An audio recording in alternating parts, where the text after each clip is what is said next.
All righty. Good afternoon, everybody. Hopefully, wherever you're at, it's a nice day. I'm in Pittsburgh, Pennsylvania. We got like 6 inches of snow here yesterday, but it's sunny today. So, again, I want to welcome everybody to the fourth annual Josh Gibson webinar series. Um, I know we have some people on here who's been participants in our webinar, so thank you for our previous speakers and presenters. Thank you for joining us today. And I want to thank you, the new people who has not been here before. Thank you for coming today. This webinar series started during the pandemic in 2020. And the main reason was because we wanted to just make sure we had something to do, number one, during the pandemic. And what better way to have different presenters and speakers talk about the Negro Leagues. Today, as my co-host is going to kick it off for us, I will do a brief intro, but I'm pretty sure everybody knows who Ted is, Ted Knorr. But before I do that, as you can mention, if you've been here to our webinars in the past, as you can see, Tom Kern is not here today, our other partner. He's on vacation somewhere in a nice, beautiful beach, enjoying his vacation with his family. So the young man I have on the screen with me today is one of our board members, Noah Castro, who will be working our chat. Noah is here in Pittsburgh with me, and he's one of our board members. So I'm glad Noah's here to take Tom's place for today to help me out. So with no further ado, today's speaker is our guy, Ted Knorr, a good friend of mine and our co-partner in this webinar series. As we all know, Ted is a founder. Hold on one second. Let me get his bio correct, which he doesn't need a bio. But Ted founded the Jerry Malloy Negro League Conference and hosted it 4 times in Harrisburg. He also founded the annual Negro League celebration in Harrisburg, Lancaster, and York, Pennsylvania. Ted was inducted into the APBA Game Company Hall of Fame in June 2022. And on August 20th, Ted's trivial team captured the title at the SaberCon 50 in Baltimore. So with no further ado, ladies and gentlemen, I'd like to introduce you to Ted Knorr. Welcome, Ted, and thank you for kicking it off. Good afternoon, and thanks for having me. I'm very proud of kicking off this webinar series 4 years in a row. And Sean and I are already talking about seeing if I can bat lead off again. I get faster with age. Okay. Now we'll see how slow I can be when it comes to this kind of stuff. Okay, it's important to understand that the last victims of the segregation of baseball are us. Our knowledge of baseball in the first half of the 20th century pales in comparison with what we know of the second half and of this current century. And time is not the only issue creating a problem there. Okay, we're going to begin off with some quotes, some offerings from some ball players about the Hall of Fame. And this predates the entry of any African American except for Jackie, when Bob Feller, who also had been inducted in '62, had this to say in the Saturday Evening Post. I believe very strongly that there should be a niche in the Hall of Fame for Satchel Paige. 4 years later, at his induction, Ted Williams said, and now I hope that Satchel Paige and Josh Gibson somehow will be inducted here as symbols of the great Negro players who were not here because they were not given the chance. A few years later, Bob Peterson published his marvelous work, Only the Ball Was White, and he said that in his epilogue, recognition should be accorded the great stars of Negro baseball at the National Baseball Hall of Fame and Museum in Cooperstown. And then Baseball Digest in 1986 got a letter from Joe Scott of Memphis. Now, I don't know who Joe Scott was, but I have a pretty good guess. This would be Joe Burt Scott, who played 4 or 5 years for the Memphis Red Sox. Uh, and he said, I think the Veterans Committee should place all the players who played in the old Negro League from day one to 1949 in Cooperstown. Okay, now good news comes out of Cooperstown.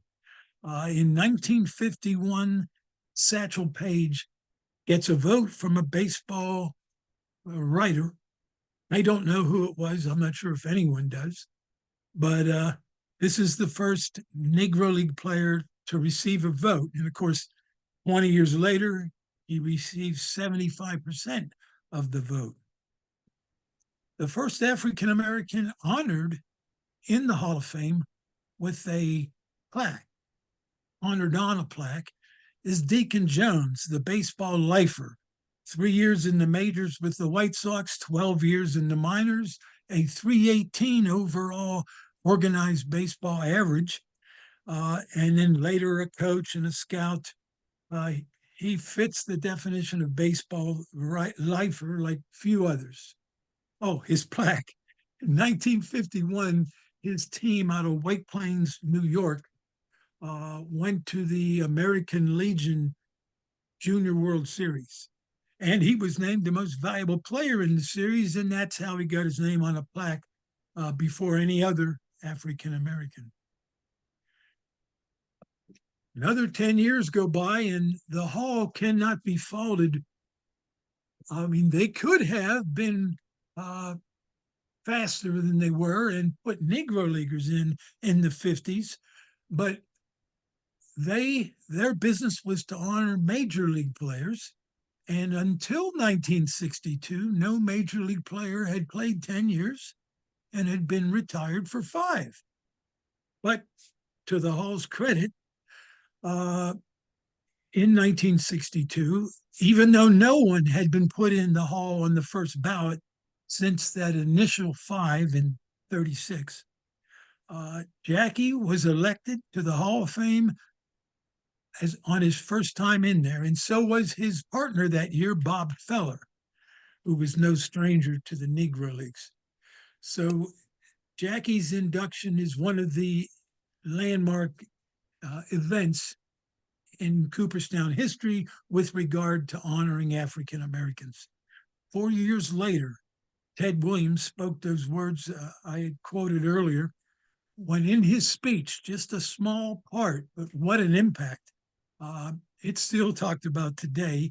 He stressed the need. He hoped that there would be room in Cooperstown to honor, and he mentioned 2, Satchel Paige and Josh Gibson, but he saw them as symbolizing the entire Negro Leagues. And I'm not sure in 66 he viewed 37, which is where we're at now. And of course, before I'm done, I'm going to give another number for where we need to get. In 1969, Roy Campanella became the second player, not the second African American, although that was true also, but he's the second player who debuted on April 15, 47 or after to be in the Hall. So the first 2 major league players from the integrated era put into the Hall were both African American and both Negro Leaguers. Okay, now let's see if I can get my notes back. There they be. The Hall of Fame then made their big turn in 1971, and it wasn't without some hiccups.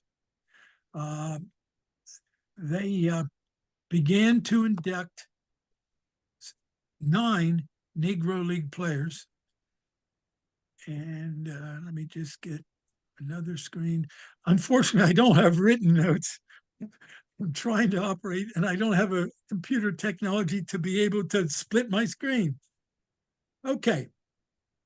Up until a month before Satchel's induction in August of 71, they were actually going to put the Negro League players on a plaque or in a separate room or somehow differentiated from the plaque gallery where they belong. They got that hurdle overcome just in time, because I'm not sure Satchel would have showed up. But you can see, and I don't have these guys in order, they're in a batting order. The first 9 that were put in make a lineup. So I have Cool leading off, and then Monty, Charlie, Josh, Buck, El Maestro, Pop Lloyd, Judy Johnson, and the great Satchel Paige. That would do pretty well against any 9 you want to find on the white side of the plaque gallery. There is another hiccup there at the end of the term, when unfortunately the panel that selected these 9, led by Monty Irvin, voted to disband. Their job was done. They had put 9 in. Thankfully, cooler heads prevailed as we move on here.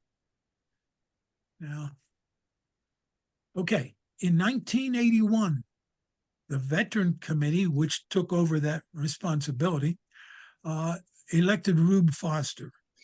And in 1987, Ray Dandridge went in.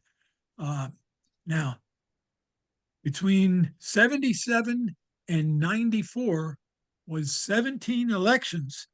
Only these 2 had went in. And the Hall of Fame realized that more Negro Leaguers were required. So in short order, and with an affirmative action plan to put in 1 Negro Leaguer annually, which I thought was, after doing 2 in 17 years, I didn't look at this as a quota in any way, shape, or form. Some do. But they put in Leon Day, Willie Foster, Willie Wells, Bullet Joe Rogan, and Smokey Joe Williams. And then they decided they weren't going to have a hiccup this time. They extended it 2 more years, putting in Turkey Stearns and Hilton Smith. Now, here's where I have to give us a little thinking project. What if, instead of doing what they were about to do, which is great, what if they would have continued this policy of putting 1 Negro Leaguer in every year? There's an upside to that. Again, I'm not sure which was right, but they could have given the living player a chance to speak. They could give families a chance to speak. And if they had have continued ever since 01, year after year, they would have hit 37 by, I think, 2021. So that would mean we'd have the same 37 that are in now, plus, let's look at the last ballot. Maybe Vic Harris would be in. Maybe John Donaldson would be in. Maybe George Scales would be in. And then either Dick Redding or Grant Johnson. Those are the last 5 on the 2021 ballot. Okay, now what? There, I've lost my notes again. Let's go without them. I'll come back if I miss anything. All right. At the Harrisburg Malloy in the year 2000, it was announced, although it had been publicly announced prior, but I certainly hadn't heard it. I heard it first from Larry Lester and Dick Clark at the podium in Harrisburg at the conference that year. Major League Baseball was going to put up $250,000. The Hall of Fame was going to select a group of researchers, and Negro League statistics were going to be further explored, as was biographies, a written narrative. The 3 leading competitors for that, and I'm very pleased to say I was part of a 40-person group called the Negro League Writers and Authors Group, that really was the Sabre Negro League Committee, but we couldn't use that name because our competitors were Sabre, led by President of Sabre Jim Riley, himself a Negro League researcher, and the Negro League Baseball Hall of Fame, led by John Hallway, with Buck O'Neill on that team. So I think Weber David, they were the 2 Goliaths, and the Negro League Researchers and Authors Group got that $250,000 grant, and for the next 5 or 6 years, developed what Seamheads today is the caretaker for, and that is the source for Negro League statistics.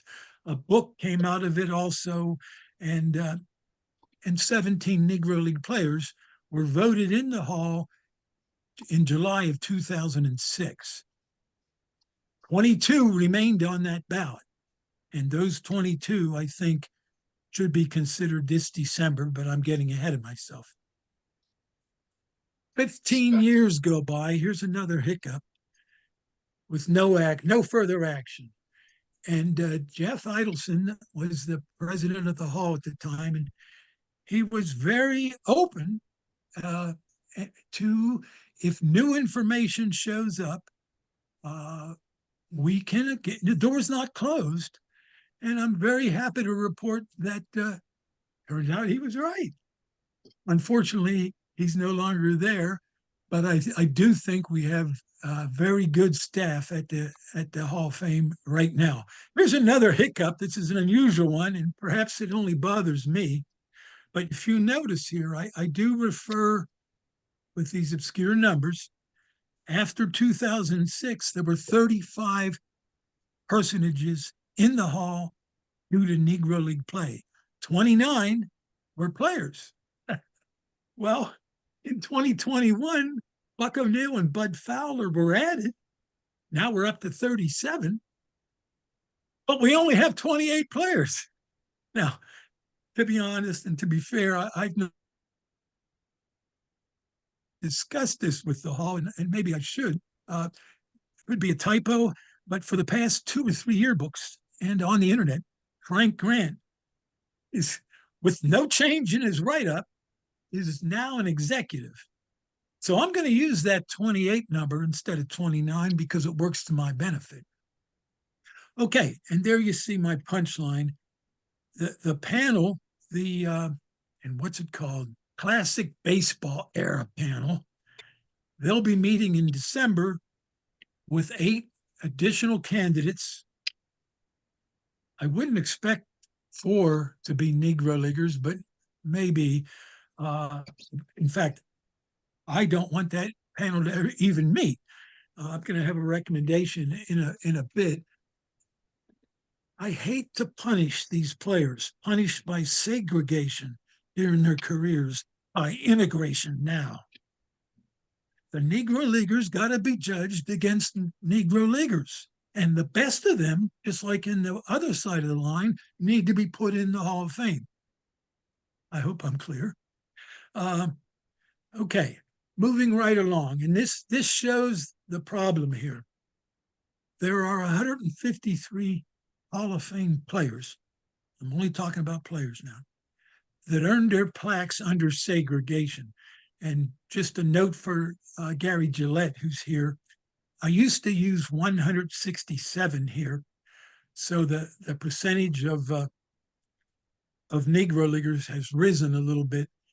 14 of those 167, Berra, Musial, Williams, Spahn, even Early Wynn, who debuts in 39, they actually earn their bones, or at least have a majority of their plate appearances after Jackie crosses the line. So I've moved them from my perspective until the other side of the demarcation line. But there's 125 traditional Major League Hall of Famers from this group. There's 28, as we just mentioned, Negro Leaguers. That's 18%. I think that's just on its own too low. And the fact that there's 4.5 traditional Major League players for every 1 Negro League player, to me, I mean, and I'm going to look for you guys to answer this, is that equality? Is it equity? Is it fair, or is it just? I don't think so. And I'm not so sure an 8-person ballot with 3 or 4 Negro Leaguers competing against players that played in the majors till the 90s, or the 80s rather. I don't think that's where we want to go. That's where we're going right now. Now, Gary Gillette in the audience, Sean Gibson in the audience, and myself, in order to influence the 21 vote, we put together a poll, and I'm very pleased. 80 researchers, artists, writers, fans with Negro League expertise voted. And you can see the top 10 in that poll. The mean average was 29 individuals. So 80 people on average, they voted for 29 players or players and personages, executives, umpires, managers. They voted for 29 individuals on average. 23 of them were players. Now, the median is interesting. That means 8. There was as many people that voted for 8 or less as voted for 8 or more, which surprised me. In the range, one voter said 3 more should go in. Another voter, and I will not tell you his name, but he may be in this room. He certainly was invited. He marked off 111 of the 116 on the ballot. So obviously there's mixed opinions even within the Negro League community. Looking at the top 10, I was a little embarrassed. I can't help but think some voters must have been influenced by my favorite player, because Rap Dixon ended up number 1. Even I don't have him number 1. In fact, Adam Dorowski just spoke at the Pod of Fame within the past week, and he's very high on John Beckwith, and that's my favorite candidate for the Hall in terms of deserving. And right after Beckwith, Gus Greenlee was 4th, and he's my choice for a non-player. That list shows you the percentages that they received in that particular poll, but I have 3 other polls to the right to show you that maybe I wasn't that influential on Rap, because the Negro League Committee had a poll in April of that year, and Dick Lundy led that one with 100%. But Rap Dixon and Dick Redding were tied for 2nd. And you can see in the light green, there are 7 players that got 75% in that poll. I've taken out, of course, Minoso, Fowler, and O'Neill in both of those. 3 years earlier, in December of 2018, the Negro League Baseball Museum announced a centennial team. Again, maybe I wasn't so influential in the 42 for 21 vote, because Rap Dixon is the only position player named to that team that is yet to be inducted. There's 32 players and owners and managers on that team. 29 are in the Hall. These 3 are not. The other 2 are pitchers, Dick Redding and John Donaldson. And the last poll that I'm showing is the Hall of Fame vote in December of 21, the one that we hoped to influence with the 42 for 21 poll, but we were a little late. Dick Redding got less than 25%, shame on them, as did Home Run Johnson. But both Vic Harris and John Donaldson made a strong run, and they certainly are probably the 2 leading candidates based on their track record. Donaldson got 50% of the vote, and Vic Harris got 12 out of 16. He missed by 4. Okay, now this screen is a comparison between the segregated era, 1871 to 1946, and the integrated era, 1947 to the present day. Now, by no means was baseball integrated in the late 40s and throughout the 50s, or I should say fully integrated, but the door was open, at least. And you can see there's 153 Hall of Famers that debuted in the segregated era. There's 120. It's actually 106 plus 14 that debuted earlier but made their bones after 47. There's 125 white players from the segregated era. That's 82%. Whereas with a relatively even playing field, it's not even in 2024, but with much more, there was no fair play before. African Americans were not allowed to cross that line. But since 47, fully 39% of the Hall of Famers have been players of color. Now, I just want to look at these three factors. African Americans, which of course make up the majority of the players of color, although less so today than 15 years ago, but they still only draw from 10 to 12% of the US population. Therefore, that 18% really isn't bad from a population perspective. And they're still in that 10 to 12% range. So that's really not changed. But these next two factors, one adds players of color in today's pool, but the other subtracts it. The adding, we now have many more non-United States players of color from Japan and from the South, the islands, from around the world. And so that's an additional, so that's fueling that 39%. But before 47, now I'm being a little strict here, there was no NBA. And the NBA that there was integrated in 1950 or 51.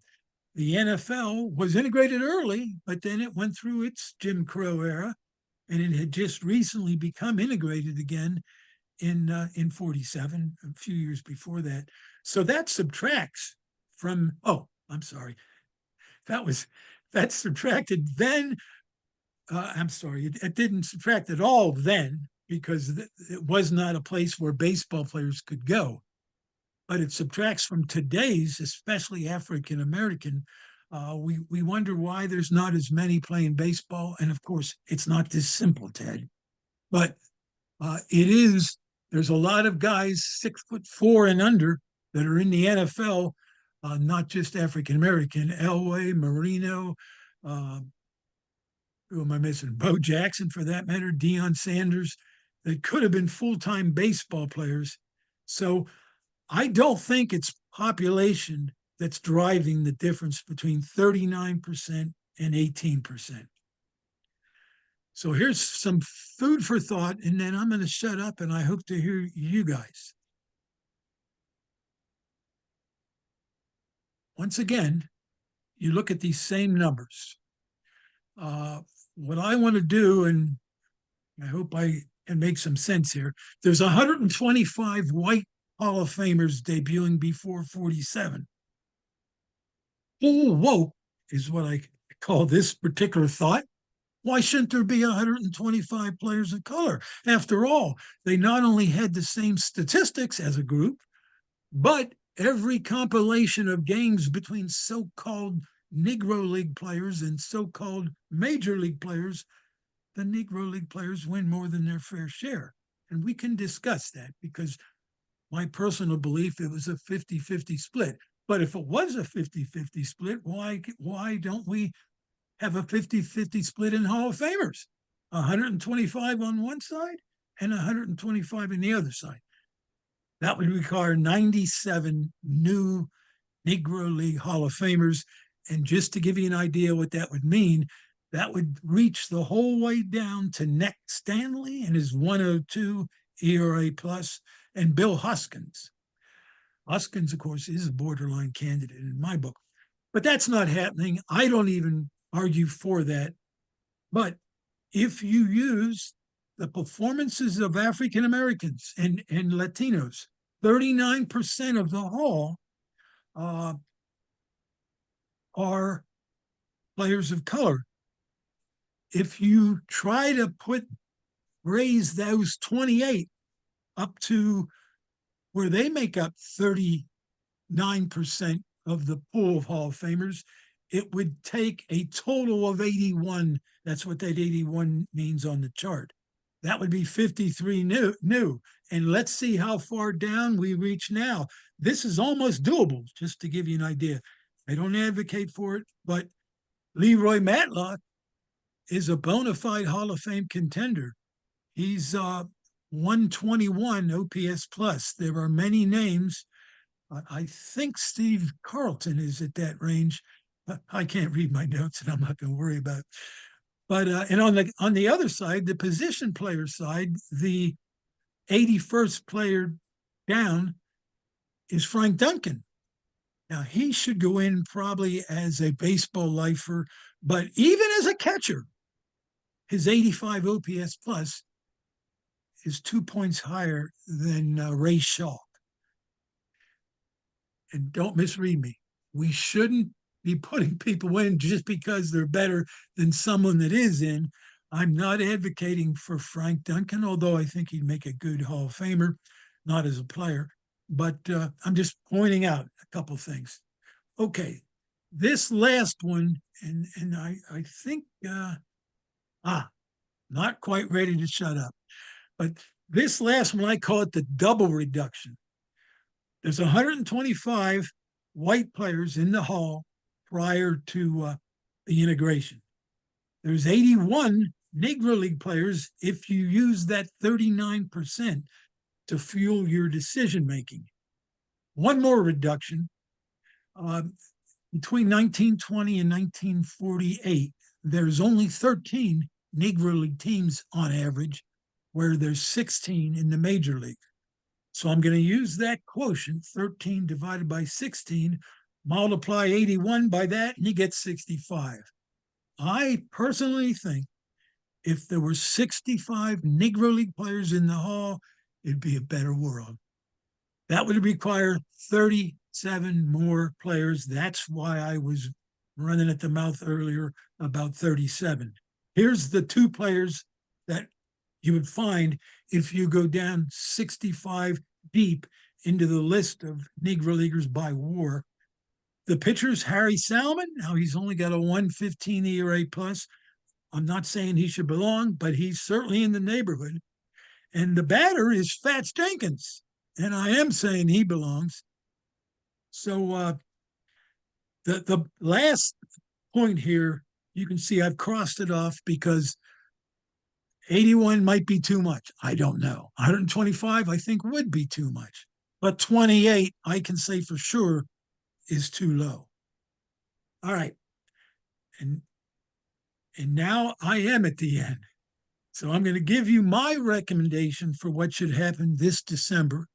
And then open the floor up for first some written and then maybe some, maybe I can hear your voices. But I'd like to see for this year's vote in the December winter meetings of the Major League Baseball, I want to see a separate Negro League era ballot, separate from the classic baseball era ballot. And again, punished by segregation in life, let's not punish them by integration in the afterlife. I want 16 people on the Negro League era committee, and they should be knowledgeable, every single one of them, not 5 of 16, but just like 2006, they should know what they're talking about. The committee will meet every 3 years. I'd prefer every one, but I'm trying to be reasonable. So they're going to meet every 3 years, just like the classic baseball era in 24, 27, 30. They should get their job done by 30. For this year's ballot, I'd like to see all 21 names that were on the ballot in 06. There was 20 remaining from 06, and then Vic Harris joined the group in 21. I'd like to see all 21 of those names on the ballot. And then the committee, just like they did in 06, will consider all 21 candidates, and they can vote for as many as they think belong. So right now, the rules say they can only vote for 3, for crying out loud. So I would like to see the committee to consider all 21, up or down vote. Those that get 75% come in, and those that come short of that will be on the ballot the next time.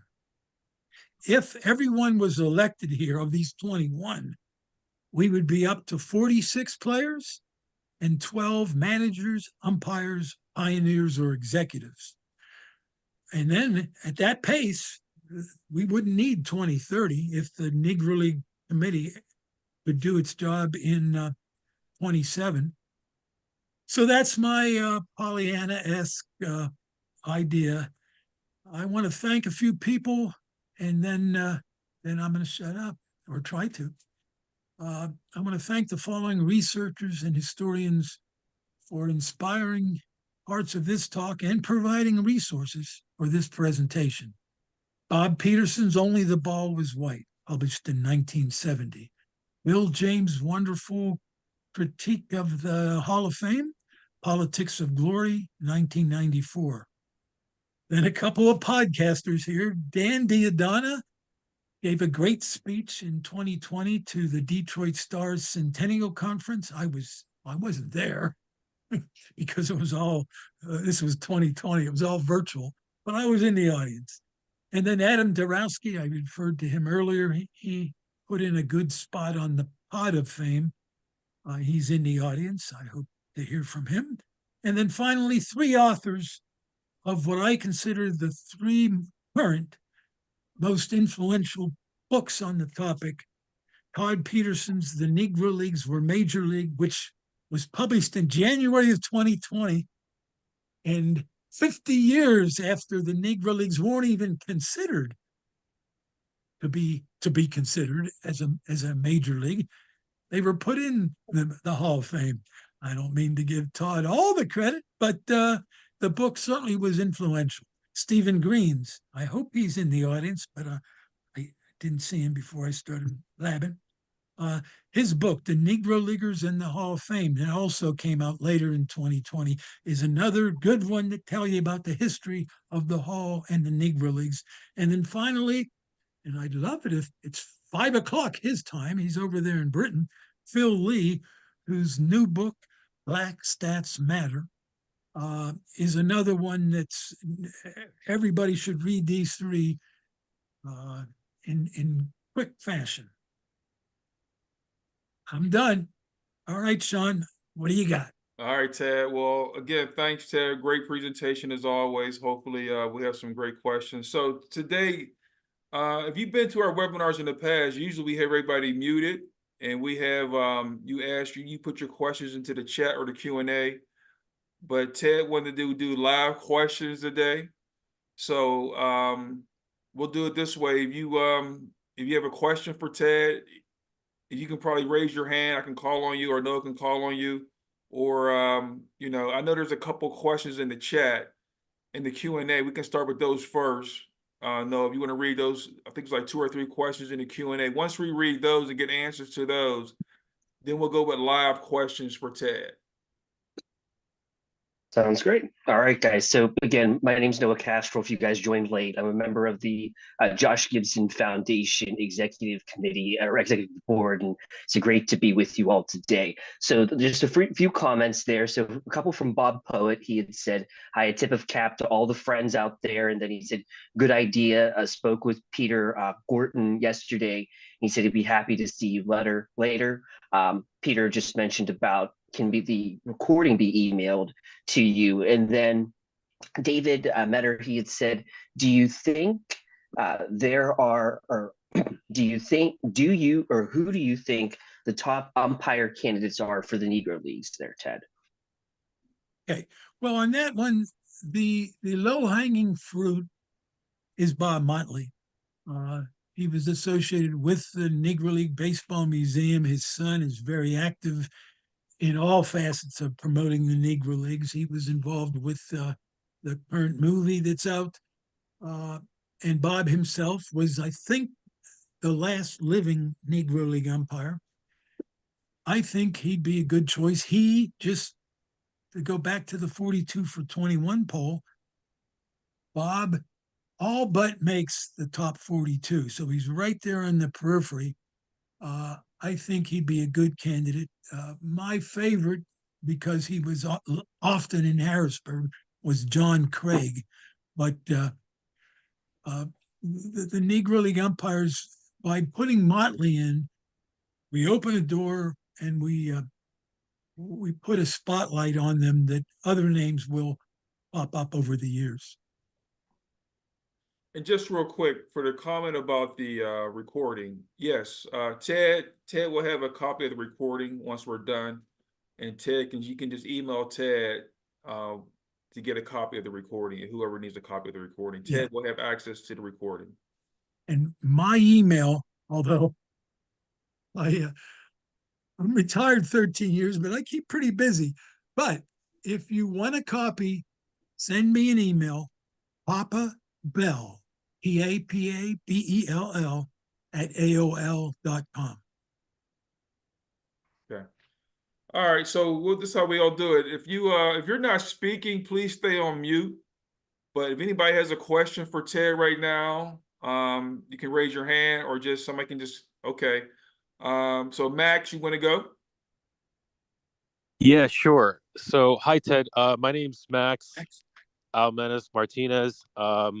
My uncle, actually, my grandfather and his three brothers were professional baseball players in the Dominican Republic, and one of them was one of my uncles was Horatio Martinez, Rabbit Martinez, as he was known. He played with the New York Cubans from the 1935 to 1947 when they won the Negro League World Series, and then went on to become a scout for the New York Giants, which became the San Francisco Giants. And he signed Juan Marichal, Felipe Alou, and his brothers, Manny Mota. That's just to name a few. I'm sure most people in this call know who they are. But a lot of people don't know that he also was one of the founding fathers of the first Professional Baseball Players Association in the Dominican Republic, which was formed in 1951, at a time when the sport had been basically shut down for 17 years by the dictator Rafael Trujillo. And so him and Enrique Lantigua, who also played in the New York Cubans, with a few other people, went around the island and garnered support, both, financially, and basically made it happen. And then a year later was when LIDOM, which is the current professional league in the Dominican Republic, was formed as well. And so both the union and the professional league are the same ones that were formed when they started this again back in 51. Just to speed up to 2006, my uncle Horatio Martinez was one of the players that was elected it was in the 2006 election, or actually was it 2005 the election was, and then 2006 was when they made the final choices. So he didn't make the final cut, but he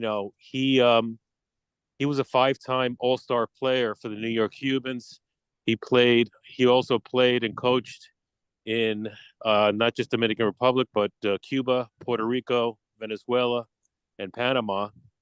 And like I said, with everything he did with the union, to help save the sport, and then signing Juan Marichal and Felipe Alou, who some of them had, even some of their children became professional baseball players, which speaks to the legacy.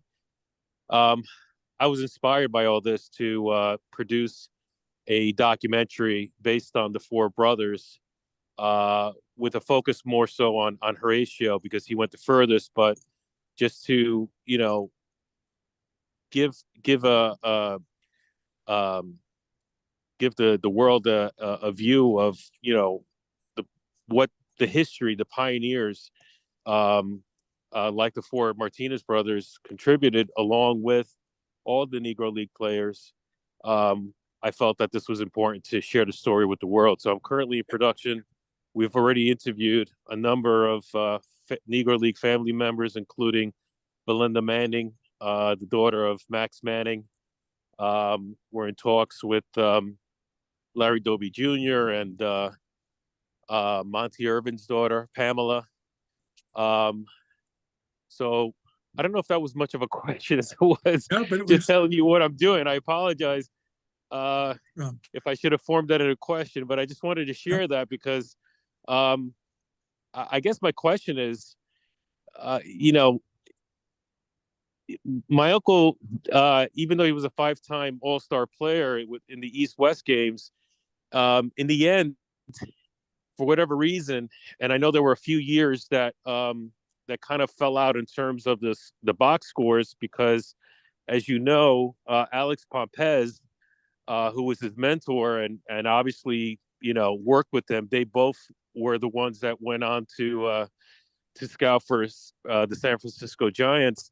At one point, Alex had to leave the country because he was running numbers in Harlem, and the feds were on to him, and so the Cubans had no games for like 2 or 3 years, and so that and some other factors contributed to his final averages not being maybe I guess Hall of Fame worthy, but given all the contributions that he made, not just a player, but as a scout, as a coach, as a mentor to a lot of these players from the Dominican Republic that not only didn't know what racism was, they didn't speak the language. So it was a huge transition for them, both on and off the field when they came to this country. Are those things that the Hall of Fame would take into consideration? Or do they just strictly look at the numbers in terms of, inducting somebody? They definitely don't just look at the numbers. I'm not sure, because the problem, and this is the problem with my whole premise. I think there should be 65 total Hall of Fame players, meaning 37 new. Now, he wouldn't qualify for that, although he's a teammate of Rap Dixon's in 1935 on the Cubans. Right. I'm a big Rabbit Martinez fan, but and he did get votes. I think he got 6 votes, which really that's 6 out of 80 voters. He got attention in the 42 for 21 poll. And as you mentioned, he is in the top 100, according to the Hall, because he was on their nominated list that they whittled down to 39 in 06. And then you add to that those other factors, signing Marichal and the Alous, you start to get a case. Now, how good, how bad, that's for others to decide. But until you get those 65 players and another 17 or 18 executive manager types, I think Rabbit Martinez is in that, assuming all them go in, I think you have a nice case. But there's work to be done with even bigger cases. Right. Look So forward I guess to your movie. What's that? Look forward to your movie, though. Well, I'm hoping I can interview you at some point. So I'm just throwing that out there. If you're not camera shy. I'm not. But do you think the documentary will better his chances? Certainly. Yeah. Was that a yes? I couldn't hear you. Yes. He said yes. It was certainly. Oh, certainly. Okay. All right. I appreciate that, Ted. And Ted, where are you based? Just so I know. I'm in Harrisburg, PA, but you have my email, and I think I'm looking at yours. We definitely got to talk. Yeah, definitely. That would be great. And I'm in Fort Lee, New Jersey. So PA we're not far. No, not far at all. That's such a good drive away, and I'd be happy to come out there and meet with you and discuss it further. Sounds like a winner. All right, thanks. Any other questions? Raise your hand, please. Adam? Yeah, Ted, thanks so much for this. This was great. I love this subject matter, and you bring such a unique perspective to it. So I want to commend you on the discussion here. This was great. One of the things that I've run into when making cases for additional Negro League candidates, which I agree with you that there are many, many more out there, but it's tough when we're putting the we're comparing the statistics to an era of white baseball that is grossly overpopulated in the Hall of Fame. And I was just kind of curious how you reconcile that, because what's difficult is we obviously want them to be properly populated in the Hall of Fame compared to their era, but then their era is already grossly overpopulated, which if we then did that, then maybe we need to open up additional eras to more Hall of Famers, which personally I think would be a great idea, because then suddenly somebody like Felipe Alou, who has come up a couple times, I think he would rise above that bar, and you open up to so many more interesting cases for modern players, which I love the idea of celebrating more players. So I'm just kind of curious what thoughts you've had around this issue of like the Frankie Frisch era overpopulating the Hall of Fame and maybe making this a harder case to make. It doesn't bother me in the least. I mean, I think our bottom lines are the same, but the fact that there's 167 actually Hall of Famers debuting before Jackie, and there's only 106 after. There's more coming. That has nothing to do with keeping the Negro Leaguers out. It's going to widen that gap, and I like your view on the back end. It opens up Dave Parker and Felipe Alou's a good one. I love the way you handle it at the back end. The front end doesn't bother me at all. It's overpopulated with traditional major leaguers, but it's not at all overpopulated. That's why I like to use ratios, even though it turns some people off. They say, judge these people individually. We're going to do that. We're not going to put the first 100 Negro League players we find on a page in the Hall. We're going to put the first, in my case, 37 Negro League players based on merit. Excellent. Yeah, I agree with that as well. I've just run up against it a little bit in the past, and just glad to have someone else thinking about it in a similar way. A follow-up, if I'm allowed, is when comparing to the modern era of like 39% of players of color after integration, I just want to note that in a lot of cases, we also then have to think about the players from Latin America who either barely played or never played in the Negro Leagues as well as, and they should also be considered in that group. And, just 6 names from that group that I think are interesting is, and some did play a short time in the Negro Leagues. From Cuba, we have Silvio Garcia, who I think was just a tremendous shortstop. Lazaro Salazar, a two-way player. Ramon Bragana was a wonderful pitcher from Cuba who pitched a lot in Mexico rather than the Negro Leagues. From the Dominican Republic, I think Totelo Vargas is, sneaky one of the all-time greats that we're not talking about enough. He played everywhere in the Western Hemisphere. And then from Puerto Rico, I think Pancho Coimbre and Perucho Cepeda, who never played in the Negro Leagues, are a couple really interesting names that enter the chat when we expand to this level. Yeah. And to me, and I'm going to be honest here, the National Baseball Hall of Fame honors major league players.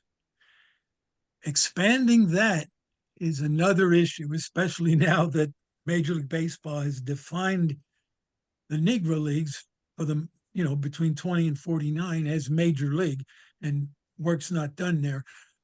My concern is to honor those players. This is what makes Frank Grant such an interesting situation. He was the only player in the Hall who didn't play in the majors after December 16, 2020, of course. But now he's no longer considered a player.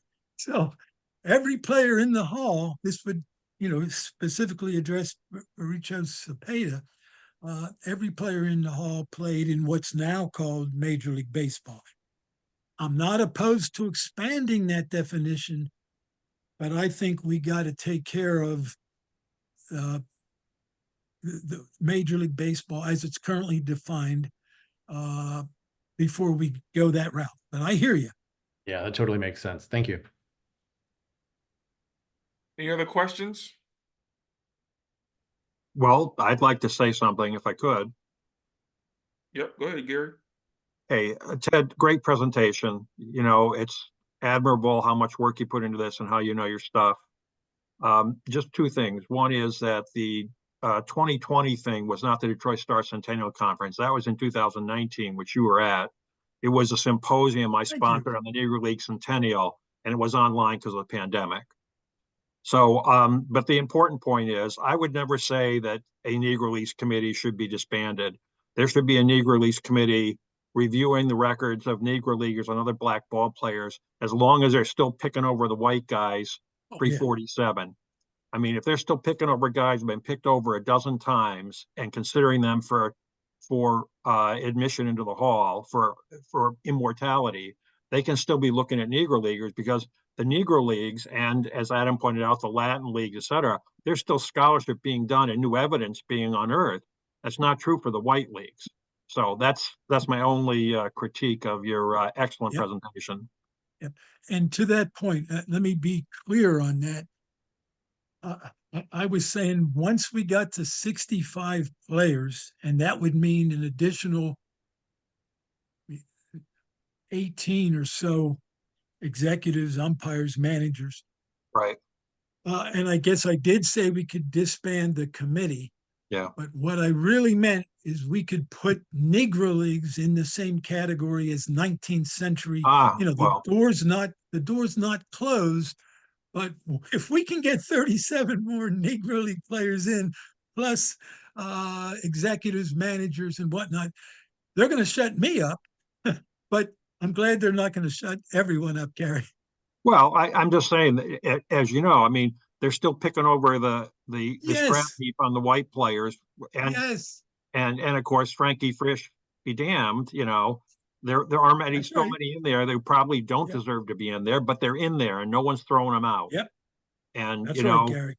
we should, as Adam says, we should be honoring a lot more people. The Hall of Fame doesn't say it's a National Baseball, or excuse me, National Major League Baseball Hall of Fame. It's a National Baseball Hall of Fame. But check out how much attention they pay to anything else besides Major League Baseball.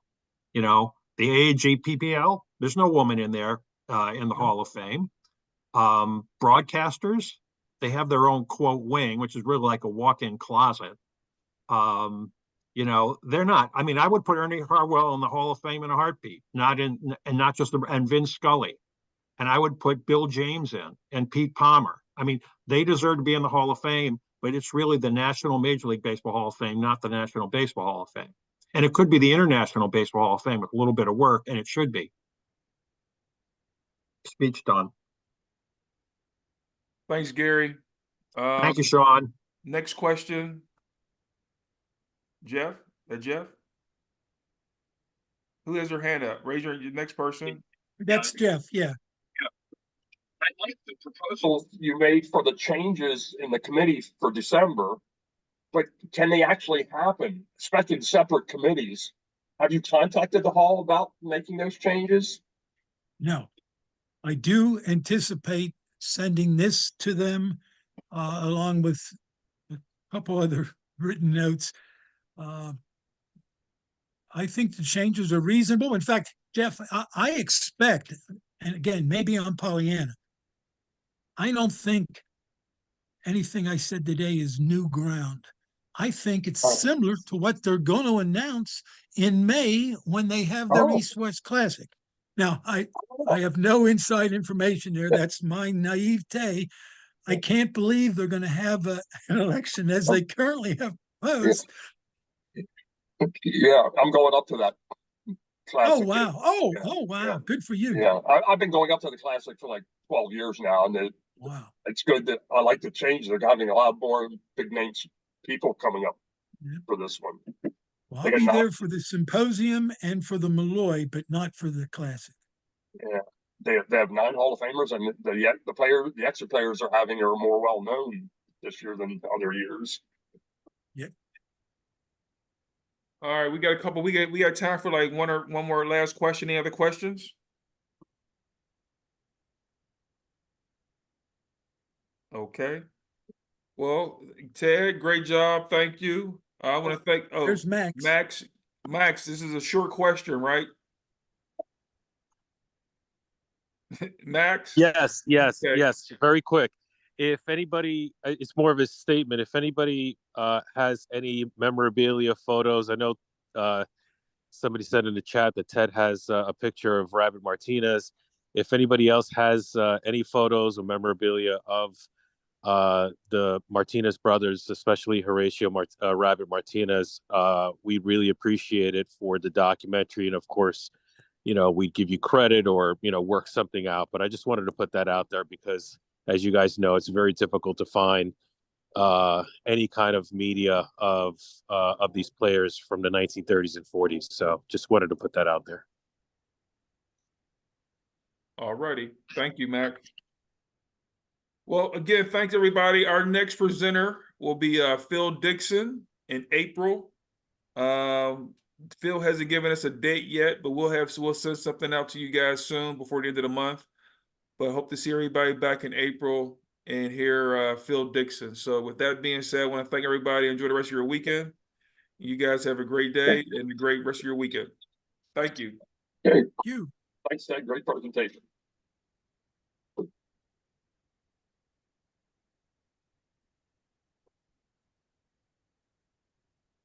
Hey, Sean, you still there?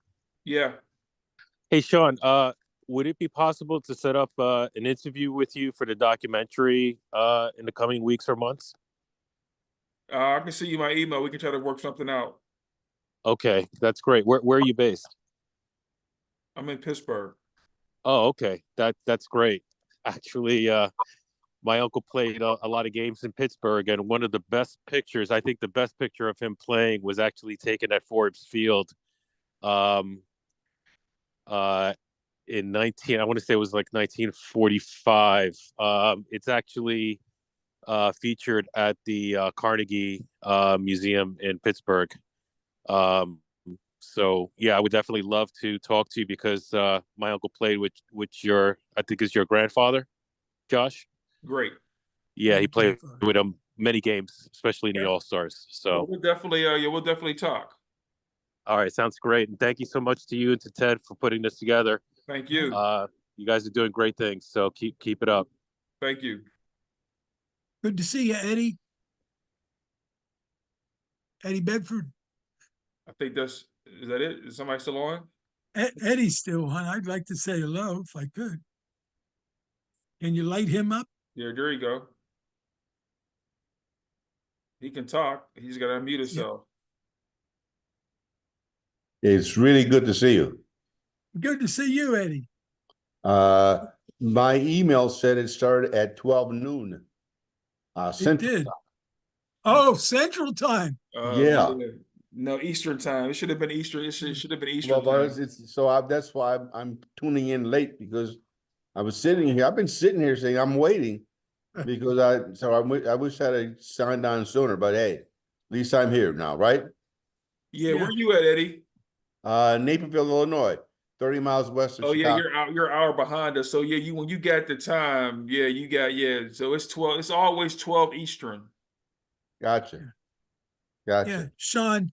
Just so you know, Eddie's from Chicago, and he's hosted the Malloy twice, and he's going to be hosting a panel at this year's Cooperstown conference.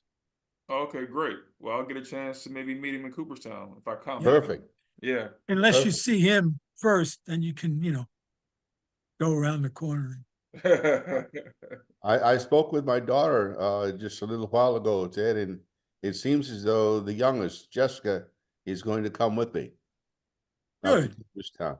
Good. And also Jimmy Stakero, who is Minnie Minoso's president of the fan club, is coming. Okay. Great. Do you know the hotel we're going to be staying at just yet? Well, Eddie, I do, and the answer to that is there is none. Okay. You gotta be. I'd start today to find hotel space. I will send you where I'm staying. I'm 4 miles out of town or something. That's last time we were there. That's about where the hotels were, just about 4 or 5 miles south. I will. I'll send it to you. Okay. I did look this morning for hotels. So I know I'll just Yeah. start to look later on today. The conference is going to be in the Hall of Fame. Okay. Okay, so yeah, I'll start looking for bed and breakfast, okay? Alrighty. All right. Look forward to meeting you, Eddie. Thank you. Thank you. Sean, I had met you years ago. I don't know which conference it was, but when we Maybe the one in because I've been to the one in Pittsburgh twice, Yep. and then maybe probably here in Pittsburgh. Okay, okay. I think that was it, Eddie. That was the last one you were at, I think. Well, it was Detroit. Okay, yeah, I was just at Detroit last year. Oh, Not yeah, last year, about 8 years ago, 10 years ago. 2013, yeah, Okay. Okay, or something Yep. like that. yep. Okay, no. Thanks, All right. Eddie. Have a good See you, day. Eddie. All right, take care. All right. All right, Sean. Well, Ted, we finished it up. We did pretty good Yeah. with Tom. Let me end this.